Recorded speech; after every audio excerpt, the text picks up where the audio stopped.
inviting me. It's really a pleasure to be here. My talk is about EclipseStore, ultra-fast Java Cloud Native persistence. And first of all, this is very confusing. So because of, we have three terms here. So the session title was EclipseStore X, which was our code name for the new Eclipse project. We have the name MicroStream, which is the previous project and company behind all of this. And EclipseStore is now the accepted name, accepted already by the Eclipse Foundation, and MicroStream will become EclipseStore. And this talk is about ultra-fast Java Cloud Native persistence. And I think it fits great to the previous talk about the topic crack and Azul JVM, because it's all about Java and performance by the JVM. The goals of the EclipseStore projects are high performance data processing with pure Java, reducing complexity, using Java core concepts only, and saving tons of cloud database costs with the EclipseStore. So my name is Markus Kett. I'm CEO and co-founder of MicroStream, and with my company we're developing Java since 20 years now. So we contributed to various open source projects. For instance, we started with a Java development environment called RapidEclipse. So it's also, the framework is open source. We worked on the JBoss Hibernate tools to improve and simplify database programming with Hibernate. So we created also JPSQL as a query language for JPA. And now we run the MicroStream project, which now is an Eclipse project. So this is some people behind the company, or people who write the code. So we were very active in the Java community. So because of, we love Java programming, we love conferences, talking about with geeks about this technical stuff. That's great. That's fun. Talking about our experience and share experiences. So this is the project I mentioned. We started initially, so it's called RapidEclipse. So it's a kind of like Visual Basic for Java.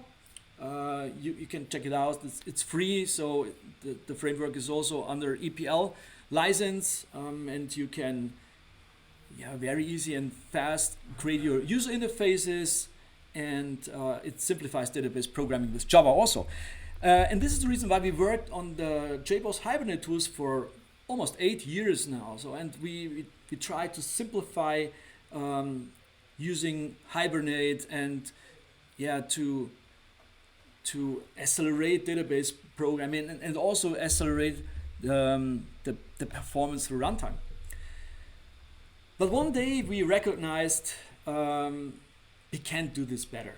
So it's because there are natural factors and challenges, and we cannot solve this. So this was the reason why we started the MicroStream project. So we wanted to invent something more simple for developers and more effective through runtime. And so we started with the MicroStream project, and yesterday we launched the version 8, MicroStream version 8, and this is at the same time the last MicroStream version. Ooh. So, very sadly, but on the other hand, it's great because now EclipseStore is born. What is EclipseStore in a nutshell? So it is similar to Hibernate from the functional principle. It's a Java native micro, so we call it micro persistence. You can see everything is micro. Microservices, micro runtimes, micro persistence. It's a persistence layer that allows you to store any kind of Java objects with any kind of object model, any complexity, by using any Java types. do whatever it is possible with Java, and EclipseStore is able to store it. It enables you to store any kind of object graph into, and also subgraphs, or in other words, mostly subgraphs persistently into any data storage. But without using object relational mapping anymore, without using a relational database anymore, without using a database at all. Vice versa, it allows you to load data from a data storage, mostly subgraphs, lazy references, and restore the objects in memory. And the engine merges your object references directly into your object graph, so you don't have to deal with object copies. There are no more classic selects because there is no more database. So everything is completely object oriented, and we have a fantastic query language for that. The entire project is very small. It's just a Java library. It's open source under EPL license. You can download it via Maven. And of course, the code is available on GitHub. So sometimes, I was not able to update my entire slides. So sometimes I talk about MicroStream.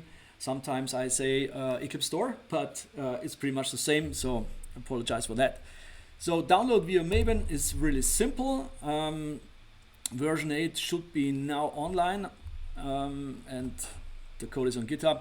So this is super important for open source projects. So please start us on GitHub if you like MicroStream or EclipseStore.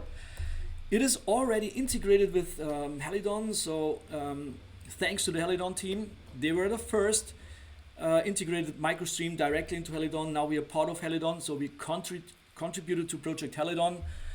It's also part of Micronaut. It's integrated. We have really beautiful integration with Micronaut, and we are also sponsor of the Micronaut Foundation. So we use Micronaut and Helidon, of course, but we also provide integrations with all other major microservice frameworks. So we work together with most of the microservice framework vendor teams very closely to build great integrations. The history of EclipseStore started almost 10 years ago. So we built it for our own. So we wanted to build something more simple just for Java developers, not the next great database. So we wanted to build something pure, core, native Java stuff.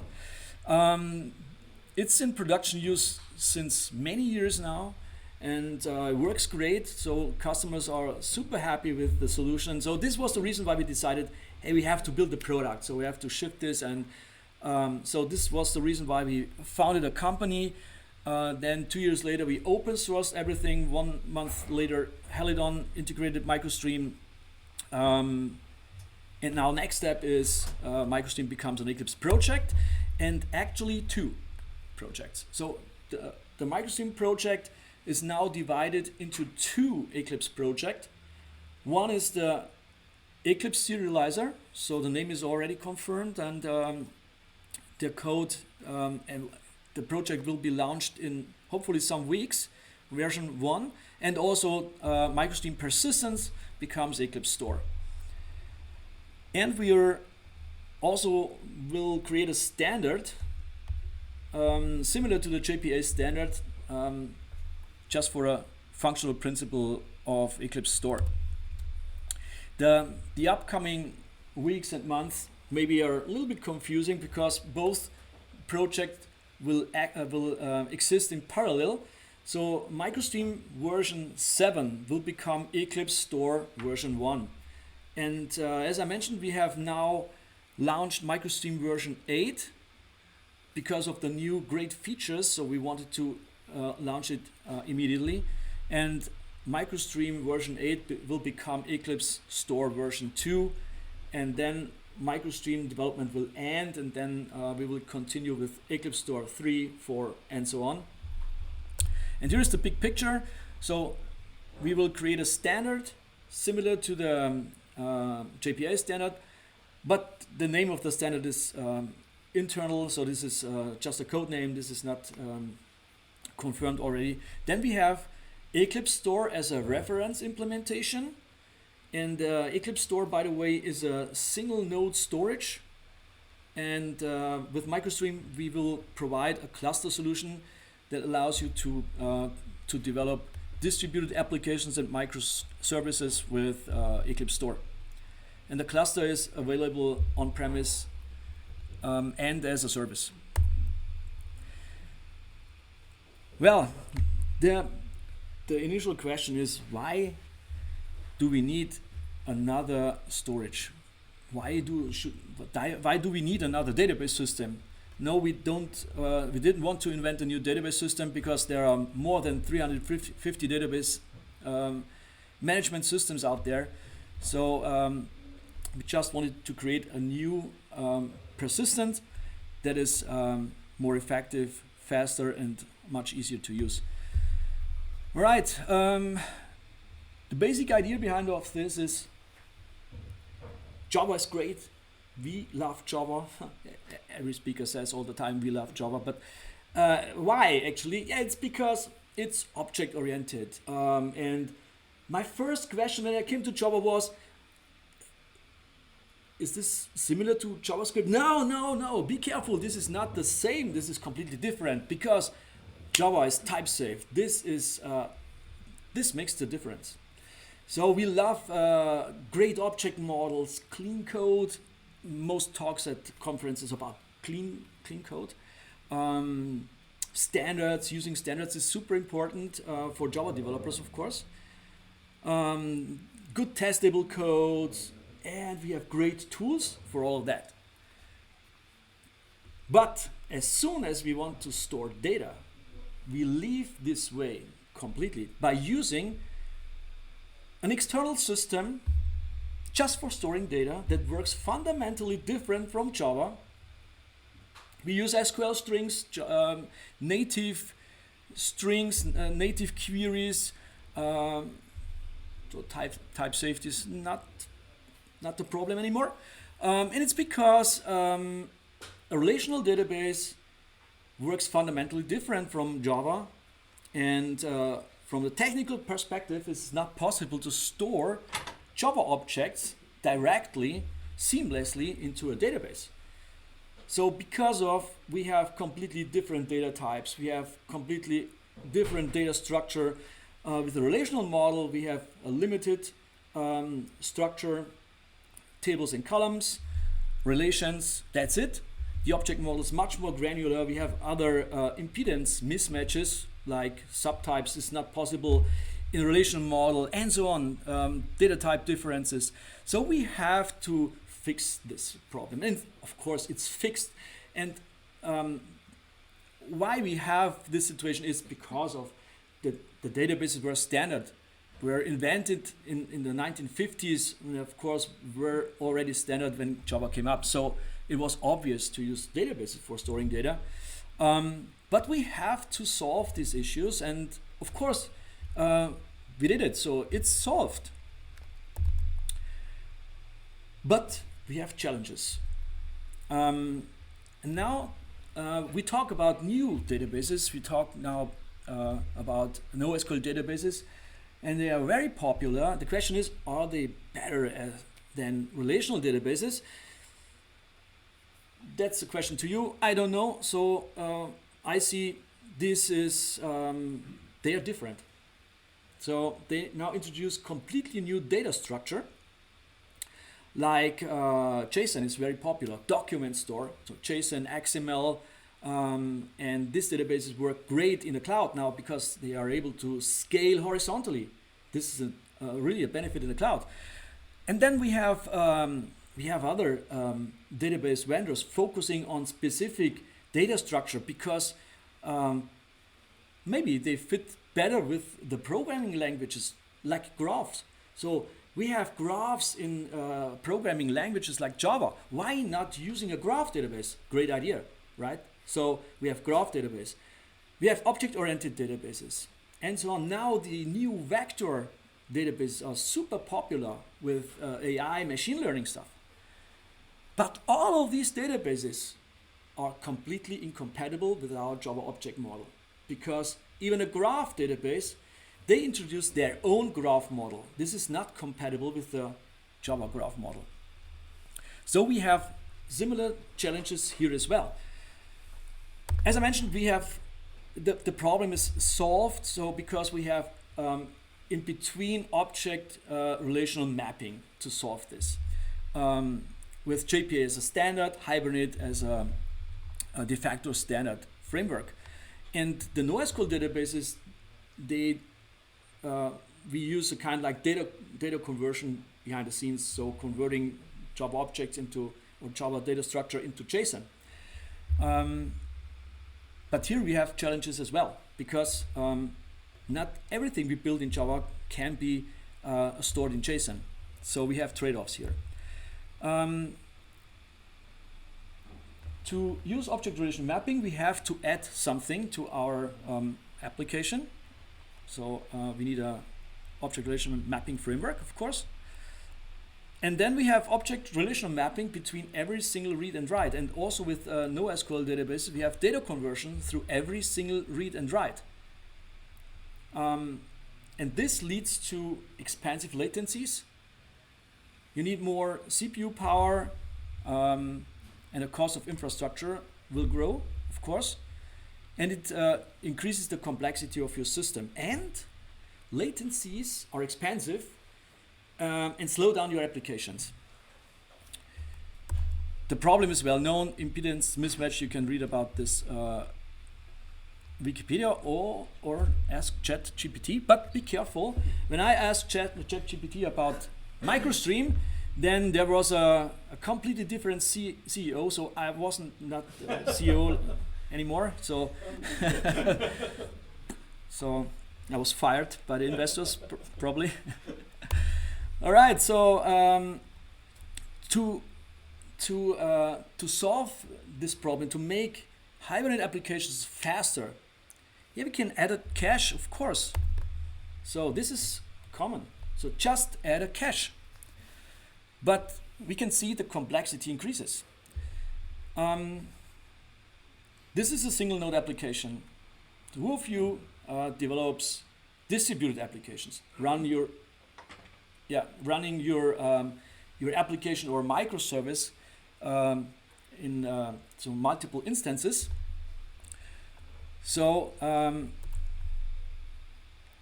let's create a distributed application using a local cache. Then we change some data in one of these instances. What happens? The instance, so the memory of this instance and the database are in sync. That's great.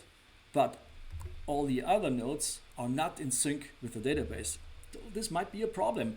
In some use cases, this is perhaps not a problem, but in some use cases, it's really a problem. So what can we do? So we can now put a cache in between our application nodes and the database. Yeah, the problem here is this is a single point of failure. So let's use a cluster. So this is called a distributed cache. We can also use an in-memory data grid. Who of you uses a distributed cache? Only one. Okay. So we have to increase the participants and then get better results. Awesome. If the load goes up on the database side, so and because you also want to have probably high availability and scale also our database, not a problem. So we're in the cloud. You can just add some replicas, and then we have a database cluster. So now we have 3 levels, we have 3 layers, and 3 cluster: application cluster, distributed cache, and a database cluster. How many machines are running? How many memory do you need for all of these machines? So, but this is a common architecture. And this is why database applications sometimes are really expensive in a cloud. So now the idea is, can we save database costs in the cloud? Probably yes. So for instance, imagine we need 250 gigabytes and we use PostgreSQL because we don't have to pay license fees. And at AWS, this is an example, this database costs you, depending on the machine, so storage is really cheap, but of course you need a machine, computing power and memory with 4 CPU, 16 gigabyte memory. It costs around $8,000 per year. So, and now we want to have high availability, replication. We add some database nodes, and you can see the costs are skyrocketing.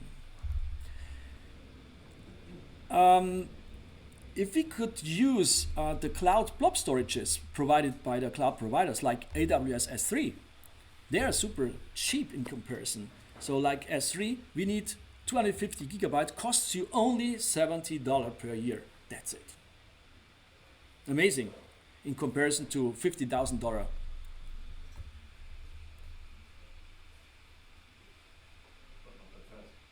Not that fast. The storage itself, maybe yes, but it's only an example. Facts about Java. Imagine we now combine both worlds. So to be cloud native, we use S3, but it's only an example. We also can use just plain files or even a database, because a database is also can also store binary files. Facts about Java. Java is super fast. Everything that's executed in memory will be really fast. So we heard this in Gerrit's talk about the JVM. The JIT compiler accelerates your application, and so the end result is super fast application. With Java we have already a great data structure. So as I mentioned, the database vendors are looking for the best data structure, and they are focused on specific data structures for specific use cases. But in Java we have already the best data structure, because we have objects. We have object graphs. We can use simple lists. We can use collections and use it as a key value store. We have everything. So we have complex data structure. We can use complex data structure, complex object graph, the circular references. So this is the best graph ever. So everything is possible in Java, and it's already a multi-model, a multi-data model, data structure. And so I would say this is better than everything that is available by databases. It's my personal opinion, of course. Check it out.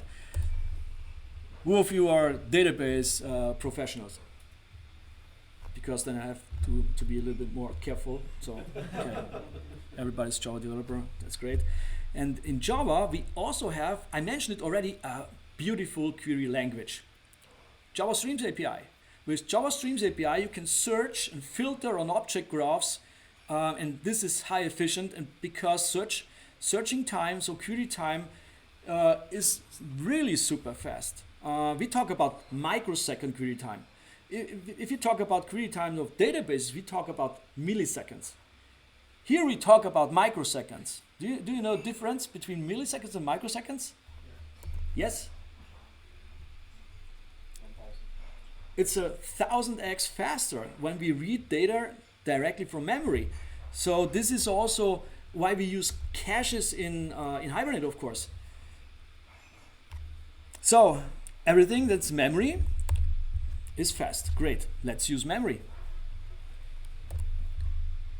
And there is already a functional principle, a pattern, an architectural pattern existing that describes how this works. It's called system prevalence. And there's also a nice article on Wikipedia, and of course you can ask ChatGPT, but be careful. So system prevalence is simple architectural pattern. Just keep your data in memory.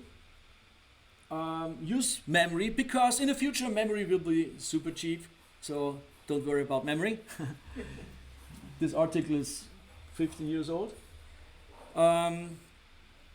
You will have bigger machines, but don't care about that. And then we'll get great results because everything is very fast, and it's simple because the architecture is simple. And a simple architecture is also cheap, because a complex architecture will lead to higher costs of infrastructure, higher costs of development, testing, and so on. And of course we need persistence. Yeah, just create a snapshot. So we heard about Crack, great idea.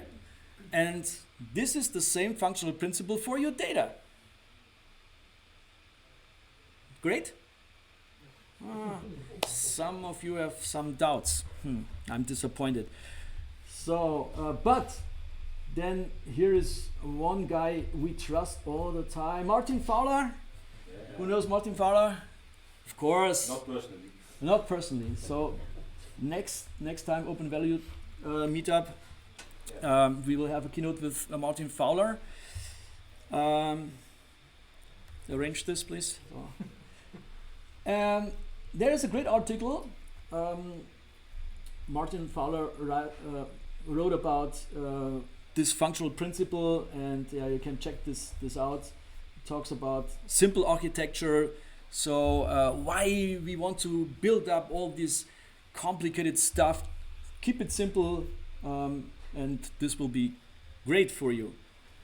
And we have a performance demo that shows that he's really right. So here are two applications running in parallel. One is built, so by the way, it's a bookstore demo, code is on GitHub, check it out. It's a bookstore demo with some queries already implemented. You can implement your own queries, check it out. One application is built with Hibernate and cache using PostgreSQL as a database. The other application, and by the way, this application is already runs all the time. So we read data from a hot cache. It's the fastest way to query a database using a hot cache. And the other application is built with MicroStream and uses S3. But to be honest, there is no access to the data storage, so it's just in memory comparison. And we use Java Streams API for searching and filtering. And here you can see each query is at least 10 times faster, and some queries are up to 2,000 times faster when we use in-memory computing with Java and Java Streams API. What about hitting the database, going through wire? Which one will be faster? It depends. So wire is always slower, much slower, of course, and it depends on the architecture behind this, which database server you will use, how big is the memory you use in your instances, and so on. But in general, in-memory computing with Java is much faster. So we have a performance, we have query language, we have great data structure. So, and now the question is, how can we get persistence? This functional principle is great, but it assumes that memory will be cheap in the future. It's not, so it's still expensive. And the other problem is data also growing. The data also grows exponentially. So memory is still expensive, and we cannot store our complete system state. Imagine we run a 20 terabyte instance, because now fat client, super efficient, but we cannot create a snapshot of even gigabytes. It's too big, and it does not fit with microservices. But The functional principle is great, so now we can replace this complex cluster architecture with a simple architecture, and everything is fast. But we solved all of these problems with system prevalence with MicroStream. So what we did with MicroStream, so now we combine both worlds, running tiny machine instances and simple architecture, high performance and cheap storage. So let's have a look into a database system, because mostly database system is a black box. We just send a query, database cares for the rest. Inside a database we have a database management system, of course, and we need here also a big machine. We need a lot of memory, so the more memory we have, the faster the database will be. There are also some business logic running sometimes if you have store procedures, store functions, something like that. And we have storage, of course. But with MicroStream, okay, here we have to complete the Java node, adding Hibernate and the local cache. So what we now did with MicroStream, we replace Hibernate with EclipseStore or MicroStream EclipseStore. We keep data in memory and we query data in memory, which means we don't need the local cache anymore. So we can skip the local cache. Architecture gets much more simple. Because data are already in memory, we search on the application side. We don't need the memory on the database side anymore. And we also care for validation in Java, we care for concurrency. So actually we don't need stored procedures, stored functions. So we don't need a database system anymore. This is covered by our business logic. So we can skip now memory, stored procedures, database management system. The only thing we actually need is persistence. And persistence, a storage that is able to store binaries. That's it. This is what we did with EclipseStore MicroStream. I showed the performance demo already, so we can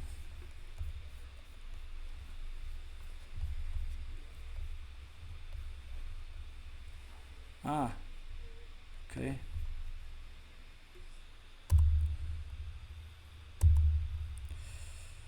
I need my pointer. So I'm in trouble. Crazy.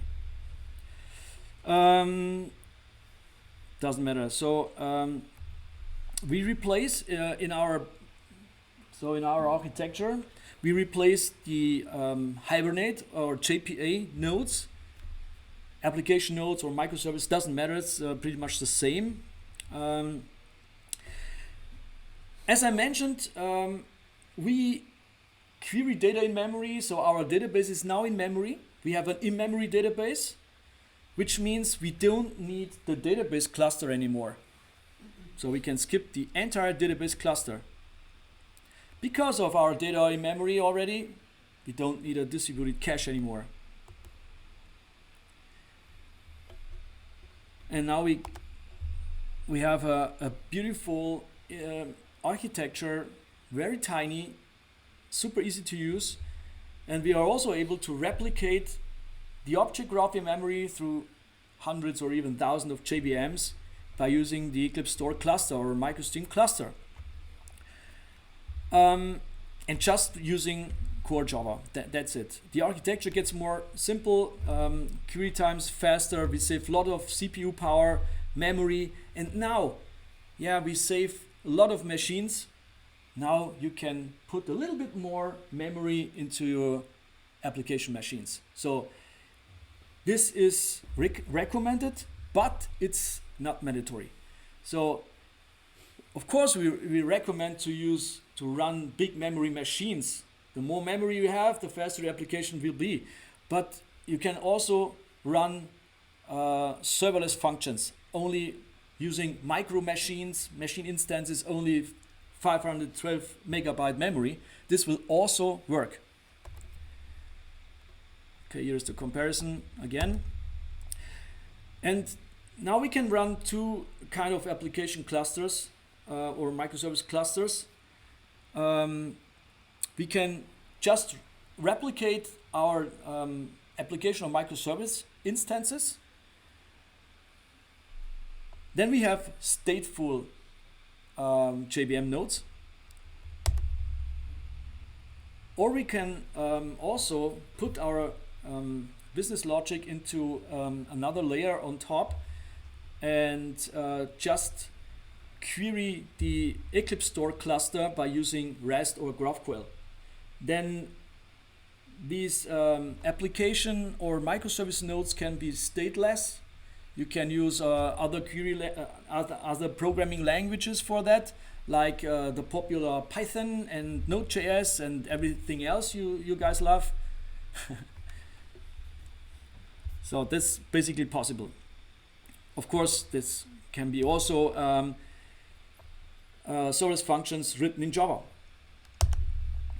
As a storage, we can use everything that can be possible to store binaries. So we also have connectors to databases.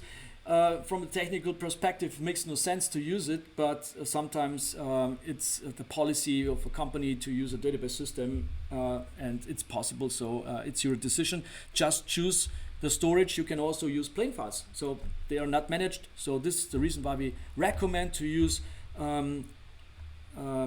cloud blob storage like S3. They are fully managed and high available. So the cloud provider cares for everything. The library runs wherever Java runs. The only requirement is Java version 8 for microstream version 7. With the new version 8, we are now on Java 11. That's the only requirement. Runs also with GraalVM native images, by the way, and it runs on Android. So exactly the same library. And of course, you can use it with all JVM languages. Use cases, it's similar what Gerrit said about Azul and checkpoints, crack.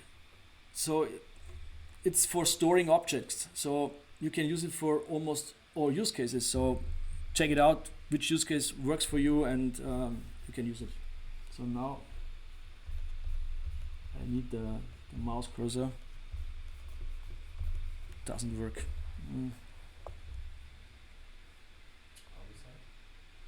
Of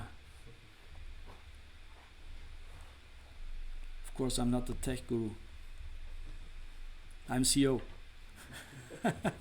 There are also some rules and challenges with microstream, and let's talk about the rules and the cons of microstream.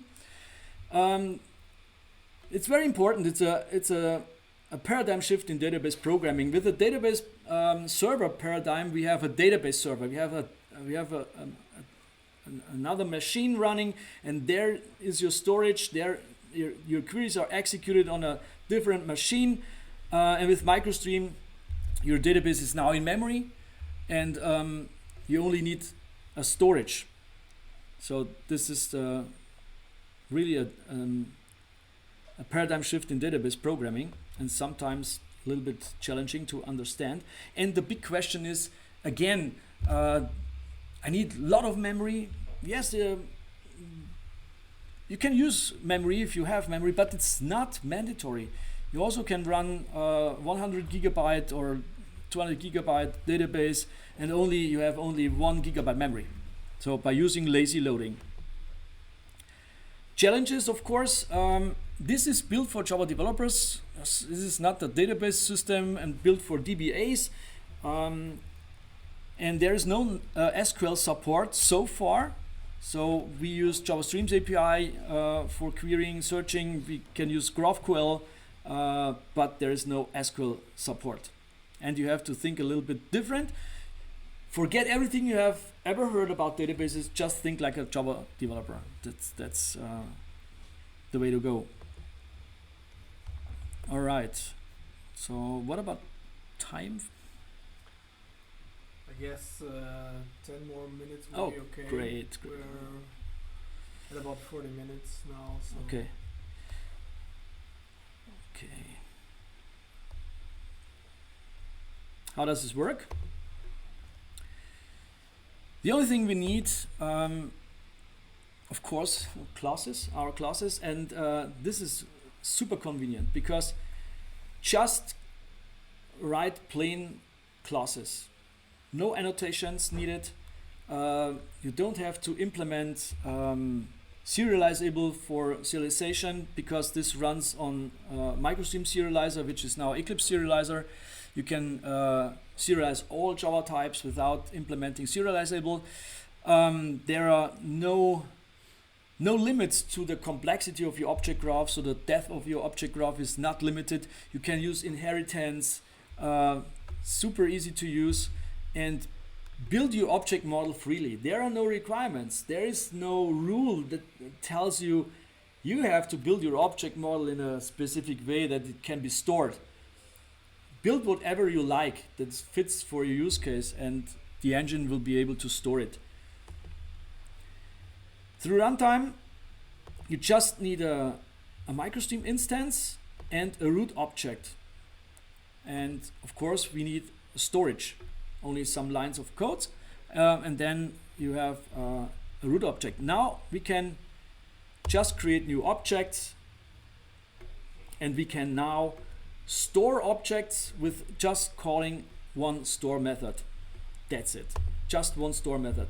And so let's create a new object, and now I call a store method on the root object, and the engine creates a snapshot of the changes. So a micro snapshot, everything's micro. So we add some more objects here, and I call another store method. And it's also recommended to call a store method after each change. So you're responsible for calling the store method. You're responsible for what happens on the object graph. And by the way, yes, you have to care for concurrency. This is also one of the challenges with microstream, but you can use all Java concepts for that. So I like to create some other objects and store it persistently. And as you can see, each store creates a binary, and the store is an atomic operation, and it's transaction safe, and it's stored appended to the file storage. So we never overwrite data in the storage like relational databases do. So let's change and update an object. So now I change an object, and sorry, too fast. Super fast. So, and the change object is also stored appended to the file storage. Everything is transaction safe, and if it fails, then there is no rollback required. So there's a rollback on the object graph, but on the storage there is no rollback. There's no rollback needed. What happens through system start? When you start your application, then a microstream loads the object graph initially into the memory. The whole object graph. But this is very important to mention. Only the object IDs are loaded, not the complete system state, not the complete database is loaded, of course, only the object IDs. And then you can just call get methods, and the engine will load the object reference into the memory by using lazy loading.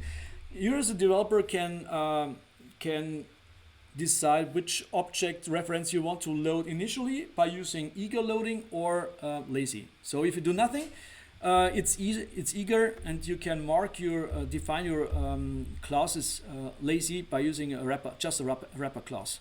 That's very simple. Right. So using lazy loading, I mentioned this already. This is also very easy to use. Just a wrapper class. That's it. And so now, short example. I load some data by using lazy loading into memory, so not all data are loaded. And now the question is, what about memory? do I have to care for memory? No, you don't have to care for memory. So you have full control of your lazy references, of course. So you can delete your lazy references. You can create timeouts. But if you do nothing, then the JVM cares for memory management completely. All right, then searching with Java streams. So I think this is clear. One of the most important questions, and this is why microstream is not only serializer. What happens if my classes change? So this was challenging for us to implement, but this problem is solved. So we have a so-called legacy type mapping, and if I change my class and the engine loads the object reference into the memory, then the engine compares the object with the class, and if there are changes, then there's a heuristic that can solve this issue automatically. So easy cases are solved automatically. For instance, if you add fields, remove and rename fields, this is easy. And even if you change some primitive data types, this is also can be easy to handle. For more complex cases, you can define a legacy type mapping. So then the object in memory will be updated, and you store it again. And then you have two objects in the storage. You have a new version in the storage, and you have an old or a legacy object in your storage. So, which means your storage will grow, and so from time to time you have a lot of legacy objects in your storage, and microstream provides you a kind of like garbage collector working on a file base that removes the older objects from the storage in its own garbage collector process and cleans up your storage all the time. So this is similar to the garbage collector of the JVM, but works on a file base. So that's it actually. Memory, I mentioned it already. So the more memory you have, the better and the faster a microstream application will be. And also it depends what JVM you use and which Java version you use. So the latest Java versions are the fastest. And we found out that with Azul you can optimize this microstream applications and speed up your application tremendously. So this is recommended to use Azul, and you also can use really big memory machines up to 20 terabyte without garbage collector issues, and so this is a great combination.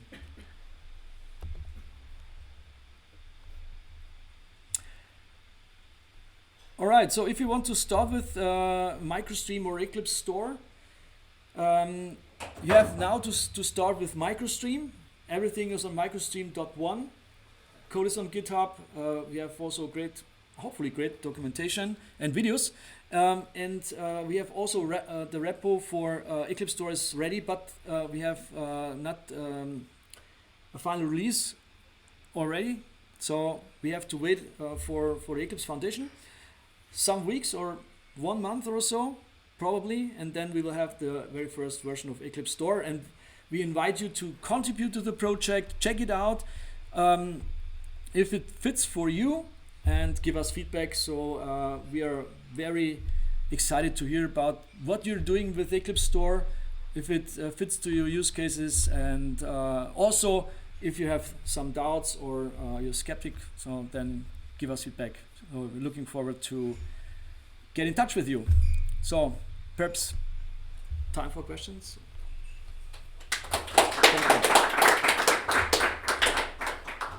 Questions, Alexei? Yeah, lazy loading and data that doesn't fit into the memory. Yes. How many round trips will the microstream do in this case if you filter over the whole collection? Actually, this is a t-shirt question, so but okay. Unfortunately I have no t-shirt here. But I'll remember to pick one at JCon. Yeah. Okay. So you can create your own index, this is very easy. So you can. It's also recommended to split up the collections, that you don't work with two big collections. Sharding your data, but we have now in version 8 a solution that works automatically. So we introduce now the lazy collections, and then you don't have to care for that. So everything is done by the collection itself. You can configure that, and then it works a little bit similar to what a database does. So you just send a select to a database, and the database behind the scenes does pretty much the same.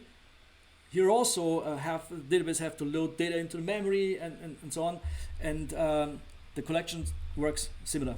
Don't you run into the same issues as Cassandra with the secondary index? Because what you describe is kind of this secondary index on the collection, right? Unfortunately, I'm not familiar with Cassandra, but just check it out. And another question, just to get it better settled in the mind. You said concurrency is handled. So you mean by concurrency, you mean the synchronization of the object graphs in each and every instance of the same service? Right. Yeah. Okay. That's true. So back to the picture. So everything that happens on the object graph. So this can be issues about concurrency, of course.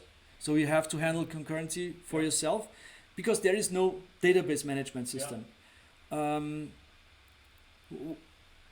We believe, as Java developers, we care for concurrency anyway. Use optimistic locking, something like that. And there are many solutions for handling concurrency in Java. But this is maybe the biggest challenge for Java developers and for microstream users, which is the reason why we are working on a solution that perhaps in Java perspective and performance will not be great, but it will be a solution that helps you to handle concurrency without this common concurrency handling. So it will be easier. And the good news is, if you're not satisfied with this standard solution, you can use all solutions that are provided by Java. Okay. Yep. Yes, please. Can it be used in a reactive, non-blocking way? Yes, of course. It's because it's also integrated with Helidon SE, which is a reactive framework. It works great. MicroStream itself is a blocking, but you can use it with reactive programming. Yep. Sure. Yes. Chance to load some sort of connectors so that you can just basically replace the database in the existing project and throw in MicroStream and, for example, stick with something like Hibernate or something and have a connector that then connects between Hibernate and MicroStream so that the application doesn't need to change.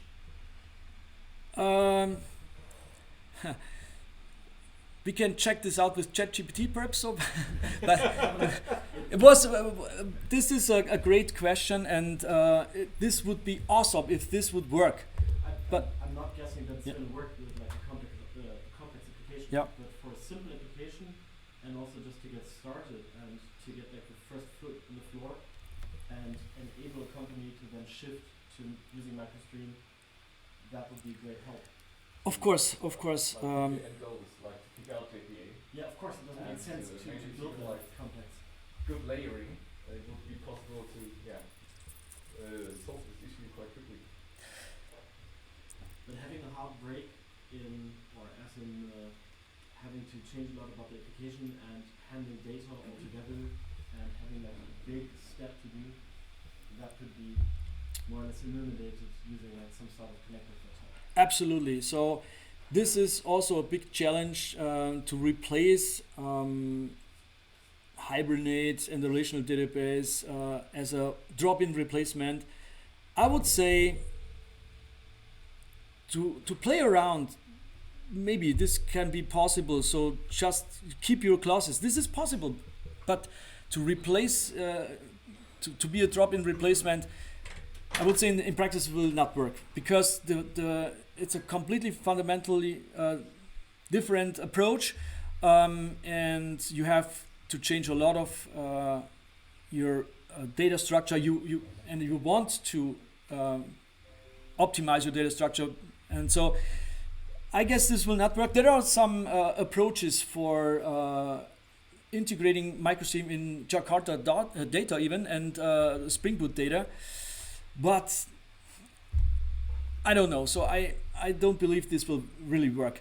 So, and this is the reason why we say this is actually for new applications, and keep in mind it's storage for microservices, and most microservices are built when you migrate a monolithic application to microservices. Then you have to rewrite anyway a lot of things and create a new design for your application, and then this is a great fit. So it depends on your use case, and it depends on the pain you have actually in terms of database costs, performance, and if this really makes sense. And you can also combine this. So microservice architecture is not one solution mostly. So you can keep your relational stuff and perhaps add microstream to some new microservices for specific use cases. This can make sense. Okay, I'm looking at the crowd, and maybe there are some questions. My suggestion is, first of all, I want to thank you for your time. It was my pleasure. Presentation, very nice. And you're all welcome to join us in the other area. And if you have some questions left, Markus won't be leaving within 5 minutes, I guess. So yeah. And we've got some presents. It's present time at the end of the talk. So let's do it over there, I would say. Yeah.